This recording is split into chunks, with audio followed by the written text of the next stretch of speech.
el feminisme des del qüestionar estructures de poder. Qui té el poder ara? Les grans empreses en el model energètic. Qui ha de tenir el poder? La ciutadania. És a dir, ha de ser la ciutadania la que pugui decidir quina energia consumeix, com consumeix aquesta energia i que aquesta energia formi part de satisfer les seves necessitats i no formi part de les angoixes, maldecaps i tal que veiem avui en els àmbits de pobresa energètica.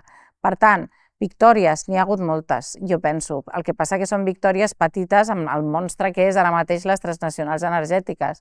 L'Aliança contra la Pobresa Energètica va aconseguir que es condonés el deute que tenien a Endesa 41.000 famílies, que eren 41.000 famílies que vivien amb angoixa, que tenien maldecaps, que no podien viure medicades, amb problemes de salut mental, de salut física, conforme una companyia que progressivament cada any declarava més beneficis.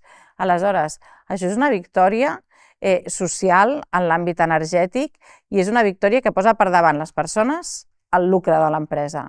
I en aquest sentit creiem que és una victòria feminista des del punt de vista d'igualtat i d'estructures de poder.